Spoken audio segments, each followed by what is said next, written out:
ദിലീപേട്ടൻ വന്നു കഴിയുമ്പം മമതയും കൂടെ ഇരുന്ന് പ്രാരാബ്ദ എന്നൊക്കെ പറയുമ്പോൾ ഞാനൊരു ബക്കറ്റ് ഇതൊക്കെ ആയിട്ട് തുണിയൊക്കെ ആയിട്ട് തുടയ്ക്കാൻ വരുന്നുണ്ട്. അപ്പം അത് കഴിഞ്ഞപ്പോൾ ജിത്തുവായി പറഞ്ഞു നമുക്ക് അത് വേണ്ട. ദിലീപേട്ടൻ പറയാല്ല നമുക്കത് ഇങ്ങനെ ഒന്ന് ചെയ്ത് നോക്കാമെന്ന് പറഞ്ഞിട്ട് അങ്ങനെ ഒരു സാധനം ചെയ്യും. അതായത് ഞാൻ നടന്നു വരുമ്പം ഗെറ്റ് ഔട്ട് എന്ന് പറയുമ്പോൾ പുള്ളി പോകാൻ തുടങ്ങുന്നു, പുള്ളീനെ കണ്ട് സിറ്റ് എന്ന് പറയുമ്പോൾ ഞാൻ അവിടെ ഇരിക്കുന്ന വിത്ത് ബക്കറ്റ്. ഈശ്വര എനിക്കിനി സിനിമയില്ലാത്തൊരു അവസരം ഉണ്ടാവോ അങ്ങനെയൊക്കെ എപ്പോഴെങ്കിലും ആലോചിച്ചിട്ടുണ്ടോ? ഈ നിമിഷം വരെ ഞാൻ അങ്ങനെ ഓർത്ത് ടെൻഷൻ അടിച്ചിട്ടില്ല. അല്ലെങ്കിൽ ആൾക്കാർ എന്നെ പറയണ നെഗറ്റീവ് ഓളി ഇന്ന് തീർന്നു. സത്യമായിട്ടും എന്തിനാ ഇങ്ങനെ ചോദ്യം ചോദിച്ചത് പോലെ എനിക്ക് അറിഞ്ഞൂടാ. ഞാൻ വളരുന്ന പ്രായമല്ലേ, റിട്ടയർ ആവുന്ന കാര്യമൊക്കെ എങ്ങനെ അറിയാനാ? വളരുന്ന പ്രായമാണ് ഇത്, ഇതാണ് വളരുന്ന പ്രായം. അതുകൊണ്ട് കുറച്ച് മെച്ചൂരിറ്റി കിട്ടാൻ വേണ്ടി ഇന്ന് സാരിയെ കൊടുത്തിരിക്കുന്നു. മെച്ചൂരിറ്റിക്ക് വേണ്ടി ചുമ്മാ ചിരിപ്പിക്കല്ലേ.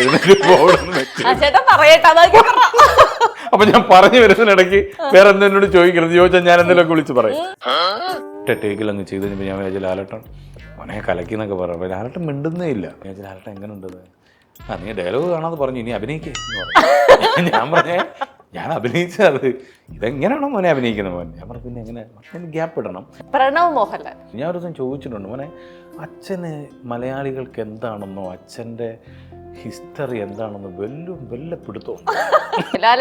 ലേഡീസ് ആൻഡ് ജെന്റിൽമാൻ എന്ന് പറഞ്ഞൊരു സിനിമ കേൾക്കുമ്പം ആക്ഷൻ പറഞ്ഞാലും ഞാൻ ഇങ്ങനെ ഈ ആക്ഷൻ കേട്ടില്ലേ ഇനിയിപ്പോൾ എന്താവും ഇത് ഇപ്പം നിർത്തേണ്ട വരുമല്ലോ എന്നൊക്കെ ഓർത്തിരിപ്പിനാണ്. എനിക്ക് പയ്യെ ഒരു സാധനം എടുത്ത് പയ്യെ തിരിഞ്ഞു വന്ന് ഞാൻ ഓർക്കും ലാഗാണല്ലോ ഈ പരിപാടി. നമ്മൾ മിമിക്രി എന്ന് വന്നുകൊണ്ട് നമ്മൾ ഇങ്ങനെ സ്റ്റേജിൽ നമ്മൾ ഒരാളൊരു സ്കിറ്റ് കളിക്കുമ്പം ഇച്ചിരി ലാഗ് തിരിഞ്ഞ് നമ്മളെല്ലാം കൂടെ പറഞ്ഞു നിങ്ങൾ കുറച്ച് പേര് കണ്ട് ഇത് നല്ല സിനിമയാണെന്ന് പറഞ്ഞാൽ തിയേറ്ററുകാരെങ്കിലും കുറച്ച് ദിവസം കൂടെ സിനിമ തിയേറ്ററിൽ ഓടിക്കുള്ളൂ. India's #1 language academy, Needus Academy. Result ഉള്ളിടത്ത് പഠിക്കാം. ഷാജോൺ ചേട്ടാ welcome to the show. Thank you so much Veena. Thank you so much. ചേട്ടൻ ഭയങ്കര കണ്ണടയൊക്കെ വെച്ച് നമുക്ക് പുതിയ സിനിമയിൽ ഹീറോ ആയതിന്റെ ഭാഗമായിട്ടാണോ ഇങ്ങനെ കൂളിംഗ് ഗ്ലാസ് ഒക്കെ വെച്ച് ഭയങ്കര സ്റ്റൈലായിട്ടിരിക്കാതെ? ഞാൻ നോക്കുമ്പോഴേ ടൊവി ആണെന്നുണ്ടെങ്കിലും സൗബിൻ ആണെന്നുണ്ടെങ്കിലും ഒക്കെ ഇച്ചിരി നകളിപ്പിച്ചിട്ട് കൂടുതലാ. എല്ലാം ഇതുപോലത്തെ വെച്ചിട്ടുണ്ട്. അപ്പൊ നമ്മളും വിട്ടുകൊടുക്കരുതല്ലോ. അങ്ങനെ ചേട്ടാ ഞാനിങ്ങനെ ചേട്ടനെ എപ്പോ കണ്ടാലും അതായത് ഇപ്പൊ സിനിമകളുടെ കാര്യങ്ങൾ സംസാരിക്കാൻ കാണുമ്പോഴാണെങ്കിലും ഇനി മറ്റു സ്ഥലത്ത് എവിടെയെങ്കിലും ഷൂട്ടിംഗ് ലൊക്കേഷനിൽ കാണുമ്പോഴാണെങ്കിലും ചേട്ടൻ ഈ പോലീസ് വേഷങ്ങളിൽ തന്നെ കാണാൻ സാധിക്കുന്നുള്ളൂ. പോലീസ് വേഷത്തിൽ ഷാജോൺ ചേട്ടനെ തളച്ചിട്ടേക്കോണോ മലയാള സിനിമ? ഒരിക്കലും ഇല്ല, അങ്ങനൊന്നുമില്ല. പോലീസ് വേഷങ്ങളല്ലാത്ത വേഷങ്ങൾ നമ്മൾ ചെയ്യുന്നുണ്ട്. പക്ഷെ കൂടുതൽ ആളുകളും ശ്രദ്ധിക്കുന്നത് അങ്ങനെയാണ്. പിന്നെ നമ്മുടെ രൂപമൊക്കെ ഇതുകൊണ്ടൊക്കെ ആയിരിക്കാം നമ്മൾ അവരെ അങ്ങനെ കാസ്റ്റ് ചെയ്യുന്ന എനിക്ക് തോന്നുന്നു. പക്ഷെ അങ്ങനെയല്ല, അല്ലാതുള്ള സിനിമകളും ഉണ്ട് കേട്ടോ. അതെ ചേട്ടാ, ഈ പോലീസുകാരന്റെ റിട്ടയർമെന്റ് ചേട്ടന്റെ ജീവിതത്തിലെ റിട്ടയർമെന്റ് എപ്പോഴായിരിക്കും എന്നൊക്കെ എപ്പോഴെങ്കിലും ആലോചിച്ചിട്ടുണ്ടോ? എന്തിനാണ് നമ്മൾ റിട്ടയർമെന്റ് ഉണ്ടാവരുത് എന്ന് പ്രാർത്ഥിച്ചുകൊണ്ടിരിക്കുമ്പോ എപ്പോഴാണ് റിട്ടയർ ചെയ്യുന്നത്? അല്ല അങ്ങനെ എപ്പോഴെങ്കിലും ഈശ്വര എനിക്കിനി സിനിമയില്ലാത്തൊരു അവസരം ഉണ്ടാവോ അങ്ങനെയൊക്കെ എപ്പോഴെങ്കിലും ആലോചിച്ചിട്ടുണ്ടോ? ഈ നിമിഷം വരെ ഞാൻ അങ്ങനെ ഓർത്ത് ടെൻഷൻ അടിച്ചിട്ടില്ല. അല്ലെങ്കിൽ ആൾക്കാർ എന്നെ പറയണ നെഗറ്റീവ് ഓളി ഇന്ന് തീർന്നു. സത്യമായിട്ടും എന്തിനാ ഇങ്ങനെ ചോദ്യം ചോദിച്ചത് പോലെ എനിക്ക് അറിഞ്ഞൂടാ. പക്ഷെ ആ ടെൻഷൻ എന്റെ വൈഫിനുണ്ട്. ഇന്നലെ രാത്രി കിടക്കുമ്പോൾ കൂടി അവള് തന്നെ ഓർപ്പിച്ചു. എനിക്ക് തോന്നുന്നു സ്ത്രീകൾക്കാണ് അവരെ കുറ്റം പറയാൻ പറ്റില്ല. അപ്പൊ അവനോട് ചോദിച്ചു കഴിഞ്ഞാൽ നമുക്ക് എന്തെങ്കിലും ഒരു ബിസിനസ് ഒക്കെ തുടങ്ങുന്നതിനെ കുറിച്ച് ഞാൻ പറഞ്ഞു എനിക്ക് ബിസിനസ് ഒന്നും പറ്റില്ല. നമുക്ക് ഇഷ്ടമുള്ള ഒരു ജോലിയിൽ നിൽക്കുക എന്നുള്ളതാണല്ലോ നമ്മൾ മെയിനായിട്ട് ചെയ്യേണ്ടത്. അതിനകത്ത് നമ്മൾ ഹാർഡ് വർക്ക് ചെയ്തുകൊണ്ടിരിക്കുക. റിസൾട്ട് നമ്മൾ നോക്കണ്ട. റിസൾട്ട് എപ്പോഴെങ്കിലും നമ്മുടെ പണി കാണുമ്പോൾ ദൈവത്തിന് തോന്നും ഇവൻ കൊള്ളാം, ഇവൻ വെറുതെ ഇരിക്കുന്നില്ല, ഇവൻ ജോലി എടുക്കുന്നുണ്ട്, അവനൊരു നല്ല ഇത് കൊടുക്കാമെന്നോ ദൈവം തരുന്നതാണ് അല്ലേ. നമ്മൾ ജോലി ചെയ്തുകൊണ്ടിരിക്കുക. ബിസിനസ് ഒന്നും എനിക്ക് പറ്റും. ഒരുപാട് മിടുക്കന്മാരായിട്ടുള്ള സിനിമക്കാർ ബിസിനസ് ചെയ്ത് വിജയിപ്പിച്ചവരുണ്ട്, ഇപ്പോഴും ബിസിനസ് കൊണ്ടുപോകുന്നവരുണ്ട്. പക്ഷെ എനിക്ക് എപ്പോഴും സിനിമയുമായിട്ടുള്ള ജോലികൾ, അതിപ്പോൾ അഭിനയമാണെങ്കിൽ അഭിനയം, അല്ലെങ്കിൽ നമുക്ക് എഴുതുക, ഡയറക്റ്റ് ചെയ്യുക, പ്രൊഡ്യൂസ് ചെയ്യാൻ വേണ്ടിയിട്ട് ആഗ്രഹമുണ്ട്. അതിൻ്റെ പ്ലാനിങ് ഒക്കെ നടക്കുന്നുണ്ട്. ദൈവം അനുഗ്രഹിച്ചാൽ നടക്കുമെന്ന് വിശ്വസിക്കുന്നു. അതൊക്കെ ഉണ്ട്. അപ്പം സിനിമയ്ക്കുള്ളിൽ തന്നെ നിൽക്കുക എന്നുള്ളത്, അതിന് പുറത്തുള്ളൊരു ബിസിനസ് നമുക്ക് പറ്റില്ല. അതുകൊണ്ട് ദൈവത്തോർത്ത് റിട്ടയർമെന്റിന്റെ കാര്യം ചോദിച്ച് എന്നെ വരട്ടരുത്. ഇല്ല പക്ഷെ ചേട്ടാ ഭാര്യയിൽ ഒരു ബിസിനസ്സുകാരി ഉണ്ടെങ്കിലോ? ഭാര്യയിൽ അവൾ മിടുക്കിയാണ്. അവളുടെ ഫാമിലി ഫുൾ ഒരു ബിസിനസ് ഫാമിലിയാണ്. അതുകൊണ്ട് തന്നെ അവൾക്കും ചെറിയ വീട്ടിൽ ചെറിയ ഇതുപോലുള്ള കാര്യങ്ങൾ പഠിപ്പിക്കലും കാര്യങ്ങളും ഒക്കെ ഉണ്ട്. അവൾ നല്ലൊരു ബിസിനസ് വുമൺ ആണ്. പക്ഷെ തീർച്ചയായും നമ്മൾ എപ്പോഴെങ്കിലും എന്തെങ്കിലുമൊക്കെ ചെയ്യുമ്പം അവള് ഉണ്ടാവും ഒപ്പം. എന്നെ കഴിഞ്ഞ് ബിസിനസ് ചെയ്യാൻ അനുവദിച്ചേട്ടാ വിടരട്ടെ ചിന്തിക്കുന്നുണ്ട്. അതിനുള്ള പ്ലാനിങ് നടന്നുകൊണ്ടിരിക്കും. ഇപ്പൊ ഉടനെ വിടരും. അത് കേട്ടാ മതി ചേട്ടാ, സന്തോഷായി. ചേട്ടൻ ഇപ്പൊ മലയാള സിനിമയിലെ ഏറ്റവും മുൻനിര താരങ്ങൾ എല്ലാവരുടെയും കൂടെ അഭിനയിച്ച ഒരാളാണ് ഏകദേശം. അപ്പൊ അങ്ങനെയാണെങ്കിൽ ഇവരിൽ എല്ലാവരിൽ നിന്ന് ഓരോ കഴിവ് ഭേദം ചേട്ടനോട് എടുത്തോളാൻ പറഞ്ഞു കഴിഞ്ഞാൽ എന്ത് പറയുമെന്ന് ചേട്ടൻ എന്നോട് പറഞ്ഞു തരണം. ആദ്യത്തെ ആള് മമ്മൂക്കയിൽ നിന്ന് എന്ത് കഴിവ് എടുക്കണം? എല്ലാ കഴിവും കൂടെ എടുക്കണമെന്നുണ്ട്.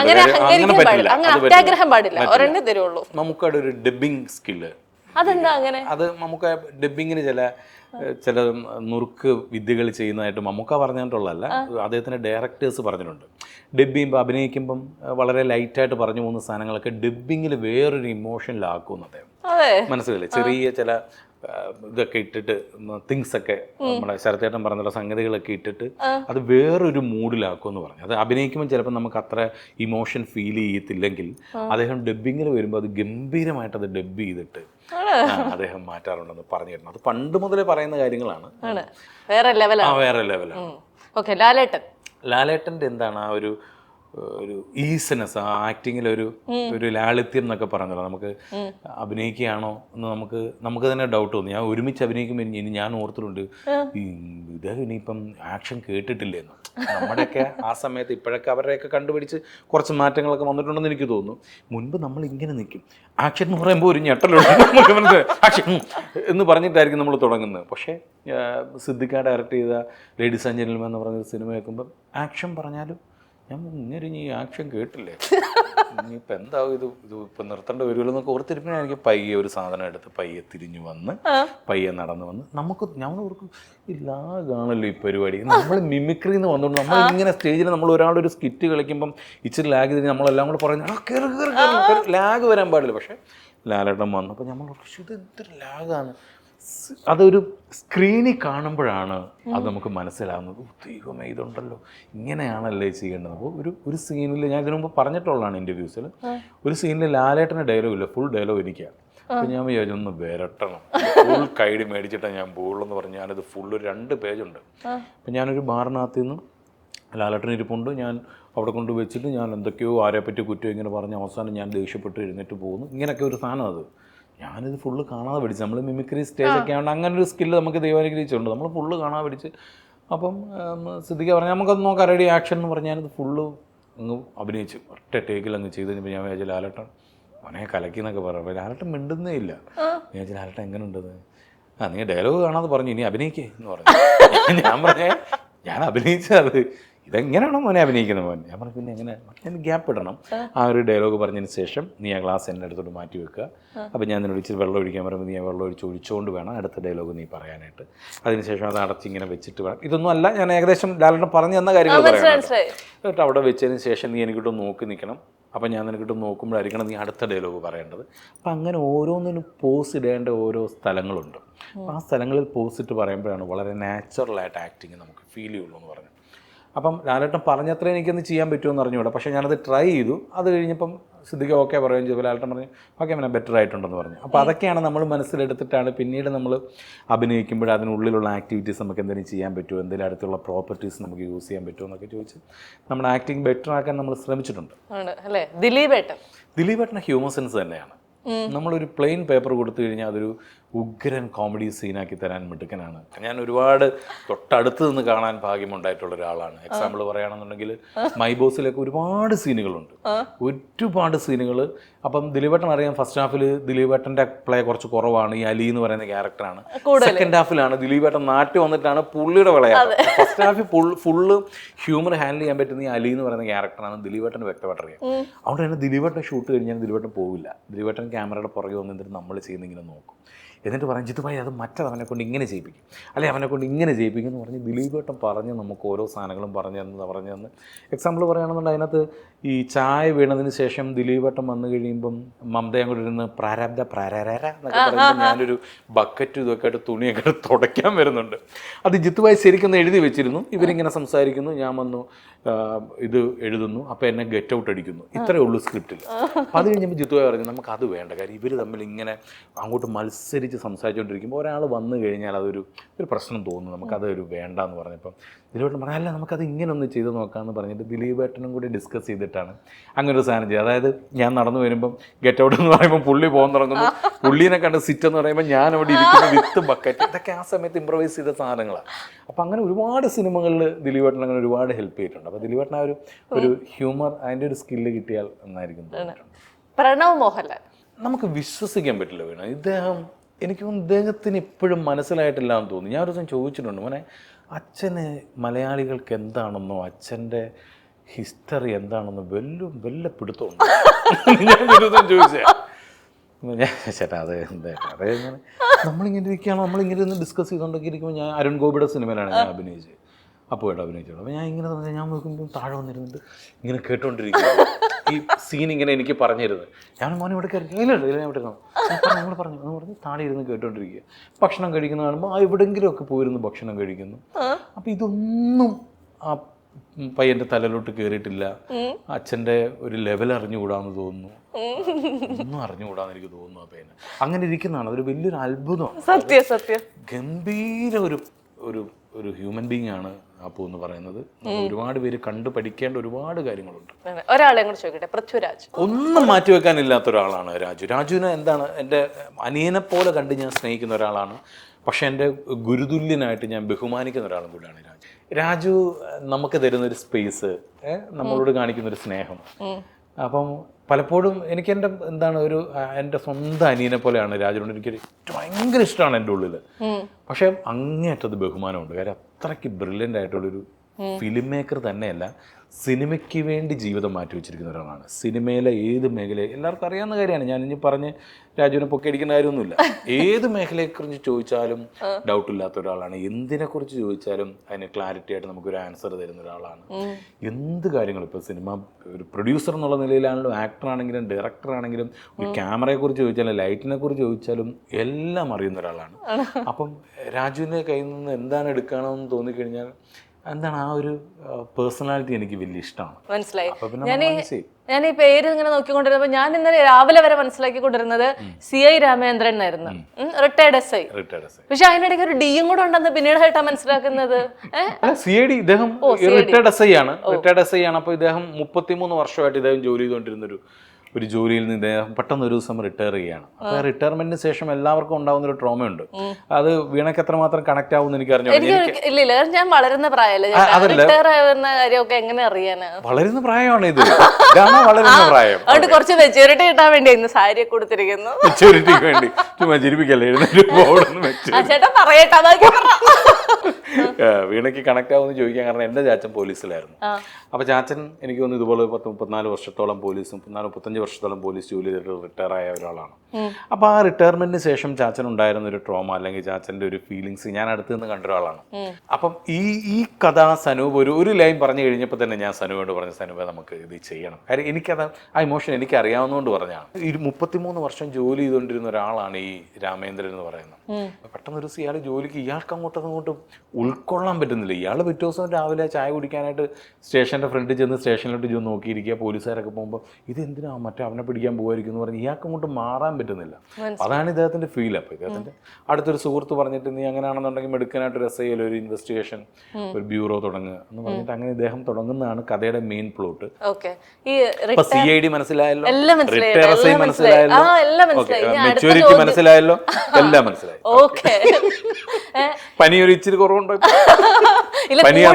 സംശയം കേട്ടിട്ട് കൂടിയോന്ന്. ഷാജൻ ചേട്ടന്റെ മറ്റൊരു മേഖലയിലേക്ക് കൈവച്ചിരുന്നല്ലോ, സംവിധാനം.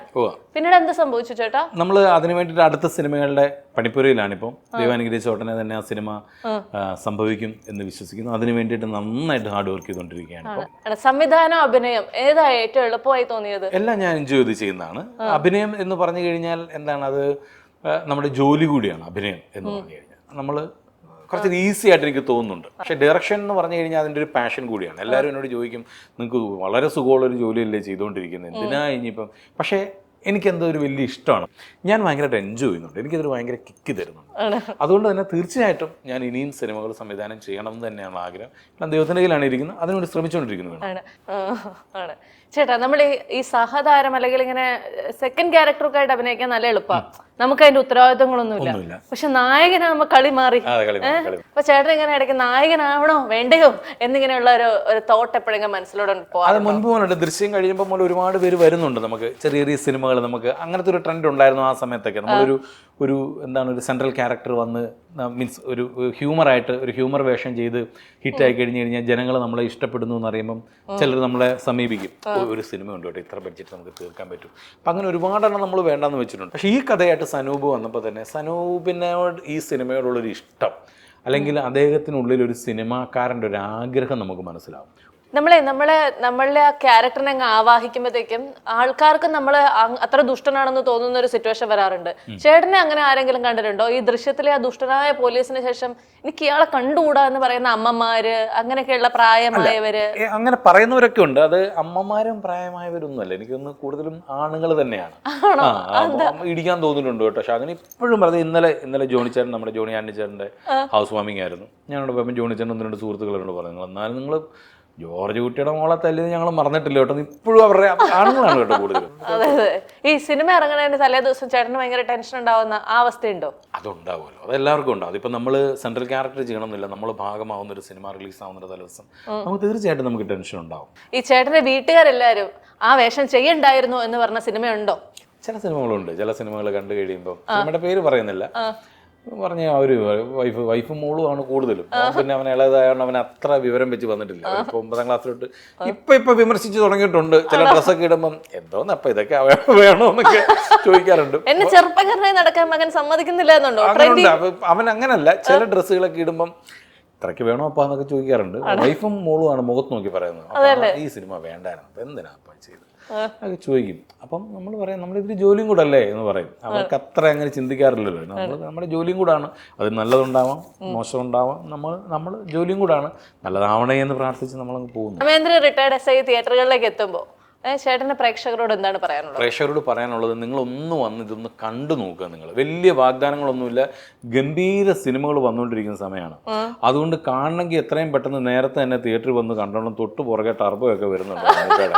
അപ്പോൾ അതിന് മുൻപ് നിങ്ങൾ കുറച്ച് പേര് കണ്ട് ഇത് നല്ല സിനിമയാന്ന് പറഞ്ഞാൽ തിയേറ്ററുകാരെങ്കിലും കുറച്ച് ദിവസം കൂടെ സിനിമ തിയേറ്ററിൽ ഓടിക്കോളൂ. ചേട്ടൻ മറ്റേ ബ്രൂട്ടലി ഓണസ്റ്റ് ആണല്ലേ? തീർച്ചയായിട്ടും. കൊന്നു കളയുമല്ലോ. ഉള്ളത് പറയണോ, അല്ല നിങ്ങൾ ഇതുവരെ കാണാത്ത ഗംഭീര സിനിമ നിങ്ങൾ മിസ് ചെയ്ത് നിങ്ങളുടെ ജീവിതം നിങ്ങൾ നശിച്ചു പോകും. നമ്മൾ പറഞ്ഞിട്ട് കാര്യമില്ല. പിന്നെ നമ്മൾ ഇവിടെ നിന്ന് ഇങ്ങനെ തള്ളിയിട്ടും കാര്യമില്ല. അവർ ഇത് കണ്ടവരിൽ നിന്ന് കിട്ടുന്ന അഭിപ്രായം കേട്ടിട്ടാണ് ഇന്ന് തിയേറ്ററിലോട്ട് ആൾ വരുന്നത്. പിന്നെ നമ്മൾ ജനങ്ങളെ നമ്മൾ മാക്സിമം നമ്മൾ അറിയിക്കുക, ഇത് ഇങ്ങനൊരു സിനിമ വരുന്നുണ്ട് കേട്ടോ. അതാണ് ഇപ്പം നമ്മൾ ചെയ്തുകൊണ്ടിരിക്കുന്നത്. അതുകൊണ്ട് തിയേറ്ററിലോട്ട് വരണം. അപ്പോൾ എല്ലാവരും തിയേറ്ററിൽ തന്നെ പോയി കാണട്ടെ. Wish all the very best. Thank you so much. പെട്ടെന്ന് പെരുമാറട്ടെ കേട്ടോ. India's #1 language academy, Needus Academy. Result ഉള്ളിടത്ത് പഠിക്കാം.